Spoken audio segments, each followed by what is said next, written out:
বলছে তৃতীয় শক্তি অ্যাসোসিয়েশন চালায়। আমরা আমাদের বিগত নির্বাচনের প্রতিশ্রুতি মোতাবেক আমি বিশ্বাস করি চট্টগ্রাম অ্যাসোসিয়েশন একটি মডেল অ্যাসোসিয়েশন। এই অ্যাসোসিয়েশনকে আমি ব্যক্তিগতভাবে অনুসরণ করি, কারণ তাদের ভালো কাজগুলো অনুসরণ করা অপরাধ না, এটা বরং আমার নৈতিক দায়িত্ব। চট্টগ্রাম অ্যাসোসিয়েশনের গণতান্ত্রিক ধারা অব্যাহত রয়েছে, তারা মামলা করে কখনো ক্ষমতায় থাকেনি। এবং আমি জানি একটি রেফারেন্স দিতে চাই, কোনো অসৎ উদ্দেশ্যে না বা অপব্যাখ্যার জন্য না, জাস্ট কোটিং রেফারেন্স, যে চট্টগ্রাম অ্যাসোসিয়েশনের কোনো ব্যবসায়িক এবং একটা ছোট্ট কনফ্লিক্ট নিয়ে অ্যাসোসিয়েশন এবং আমার বন্ধু সরকারের সঙ্গে একটা মামলা হয়েছিল। আপনারা জানেন, এই মামলা নিষ্পত্তির জন্য অ্যাসোসিয়েশন এবং আমার আটলান্টিক তারা নেগোসিয়েশন করেছে, একটি টাকা অ্যাসোসিয়েশন থেকে খরচ করে না।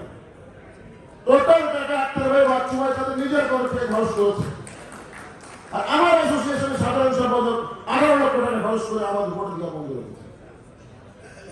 যাই হোক, চট্টগ্রাম অ্যাসোসিয়েশনে দীর্ঘদিন ধরে আমি দেখেছি সাব কমিটি করে কাজ করা, অর্থাৎ যারা ইসি কমিটি থাকে এত বৃহৎ পরিসরে কাজ করার জন্য এই ইসি কমিটির স্বল্পতা একজন সদস্য পক্ষে সম্ভব না। তারা সাধারণ সদস্যদের ভেতর থেকে নিয়ে আরো অনেক লোক নিয়ে সাব কমিটি করে। এটা আমার কাছে খুব ভালো লেগেছিল।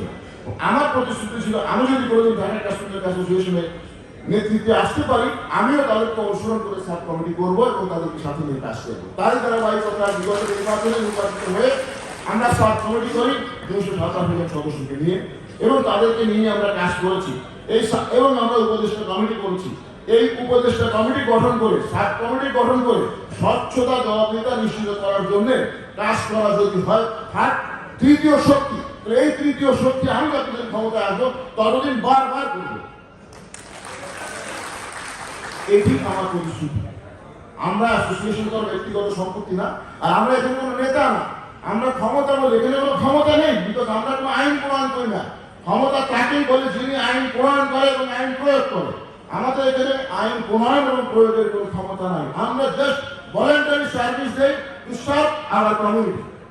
স্বেচ্ছাসেবী আমরা এখানে কোনো বেনিফিট নেই না, আমরা কোনো বেতন নেই না। স্বেচ্ছাসেবক আপনাদের মনোনীত।